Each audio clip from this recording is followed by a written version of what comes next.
se connaître bien en tant que philo-cognitif, c'est le mieux. Alors pour ceux qui ne connaissent pas la philo-cognition, qui l'ont découverte ce soir, j'ai parlé dans ce livre, les philo-cognitifs, de deux profils de philo-cognition qui sont les laminaires et les complexes.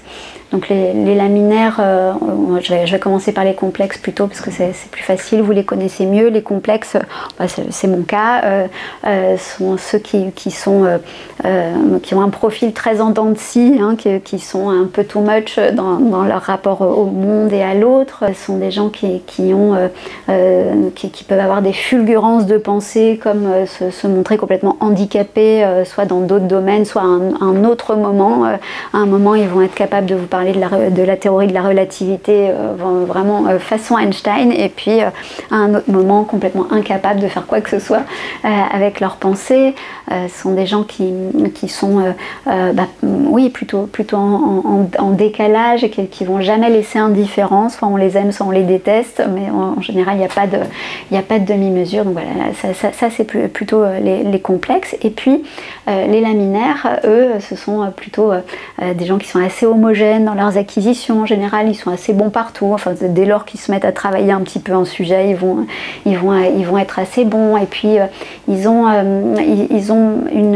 un rapport au monde qui est beaucoup plus apaisé. Sont des gens qui sont plutôt en général des piliers. On va vraiment les solliciter. La société va beaucoup les solliciter pour qu'ils apaisent et qu'ils tiennent la barre, qu'ils tiennent le truc.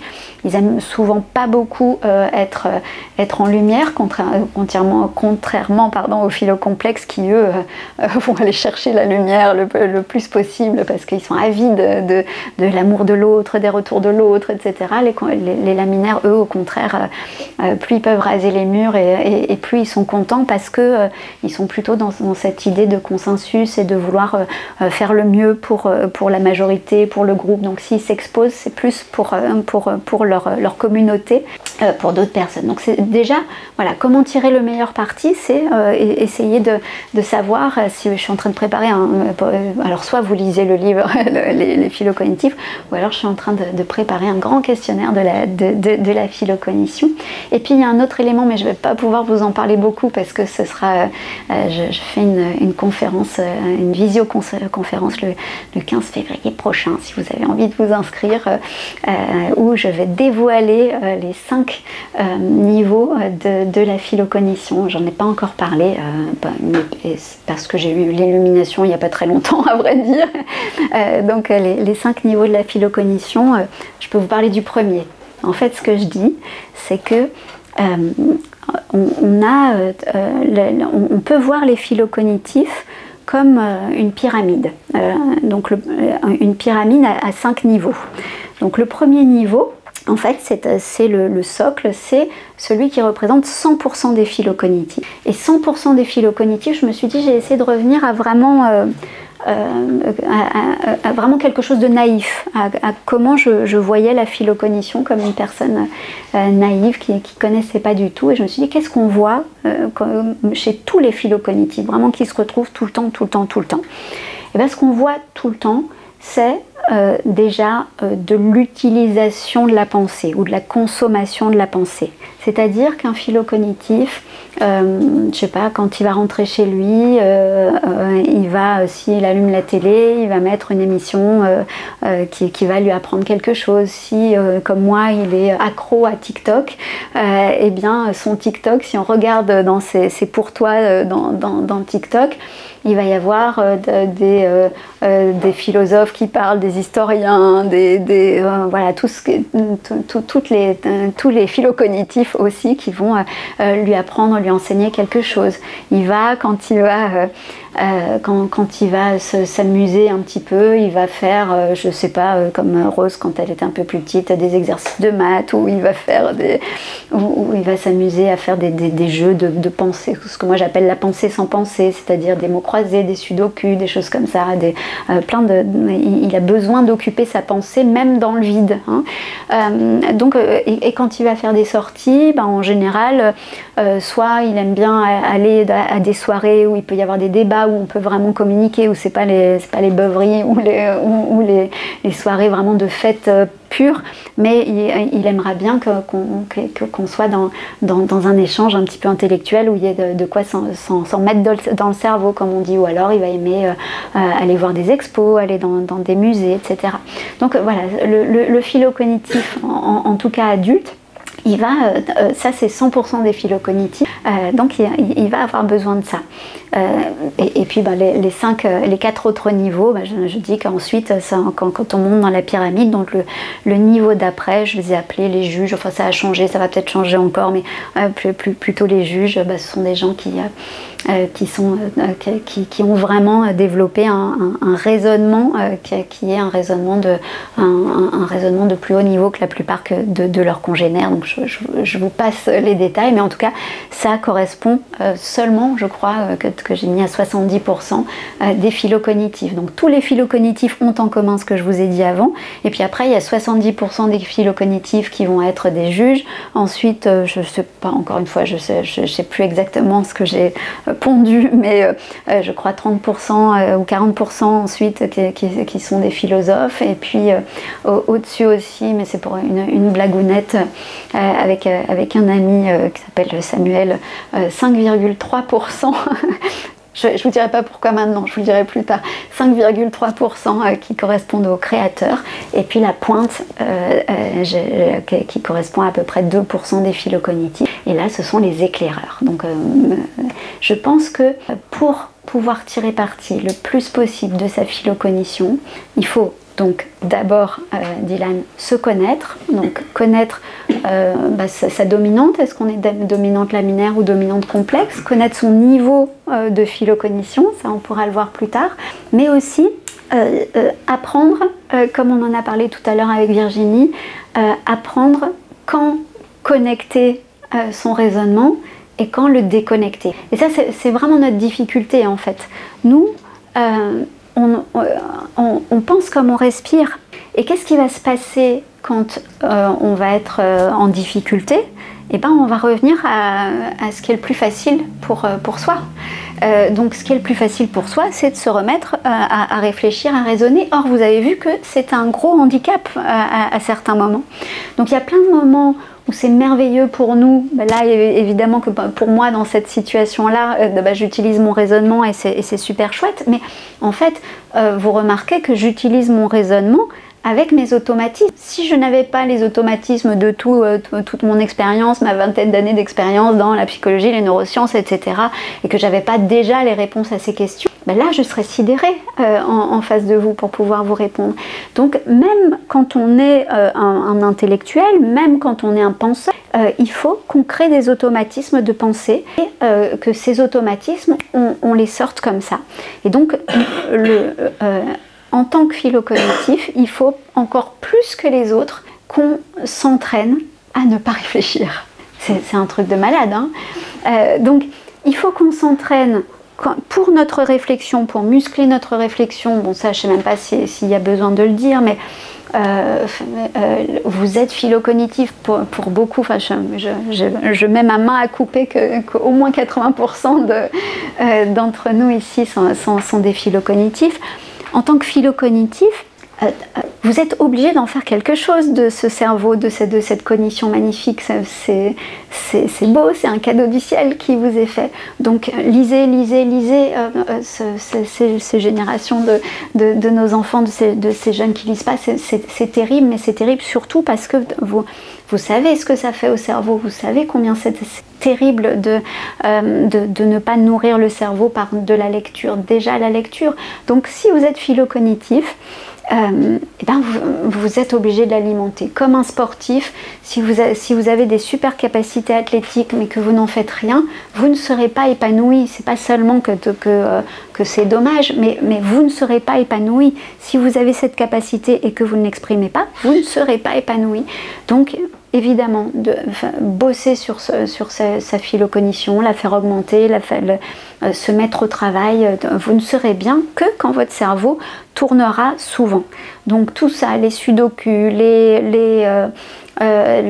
moi, par exemple, j'ai fait des petits films. On a un groupe que j'ai appelé les embellistes, qui est un groupe WhatsApp avec les derniers de Paris. Et je pense pas je sais pas si on intègre au groupe de Paris ou si on va faire un groupe nous. Je vais vous donner mon 06 tout à l'heure, si vous voulez, et on va faire un groupe WhatsApp. Donc soit avec les Parisiens. Vous me direz, je sais pas, toi tu vas peut-être aller avec... Roger le Parisien lyonnais.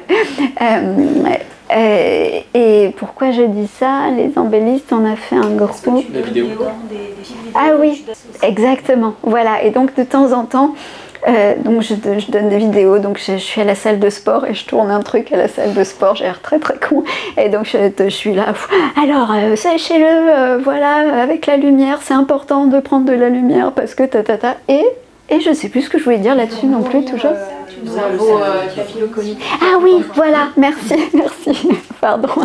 Et en fait, à la salle de sport, je ne peux pas, je suis obligée d'écouter un livre audio. Quoi que je fasse à la salle de sport, et mon fils est souvent avec moi, il est beaucoup plus que moi à la salle de sport, mais voilà, j'ai mes oreillettes et j'écoute mon livre audio et je peux pas faire autrement. Je peux pas faire autrement non seulement parce que j'ai besoin de m'alimenter, je peux pas faire un truc juste physique comme ça, c'est pas possible pour moi. Et quoi que je fasse, si il m'arrive par hasard de faire du ménage, et ben ça va être la même chose, etc. Quoi que je fasse dans ma journée, si je suis en voiture, je vais écouter un livre audio, etc. ou un podcast. Il faut qu'il y ait de la nourriture intellectuelle quelque part. Donc nourrissez-vous intellectuellement tout le temps. Avec des moments de rêverie, il y a des moments où je force la rêverie, mais là c'est décidé. Souvent, pour vous raconter ma petite vie masserotte, eh bien je rentre à la maison après ma séance de sport, et après ma séance de sport, là je prends 10 minutes, 20 minutes où vraiment là je coupe tout, je regarde pas les réseaux sociaux ni rien, et là donc souvent je ferme les yeux et je visualise aussi tous les matins au réveil, mais vraiment pareil, ça fait je sais pas combien, 20 ans, 30 ans, enfin même depuis que je suis petite, puisque j'ai appris l'hypnose quand je devais avoir 8 ou 10 ans.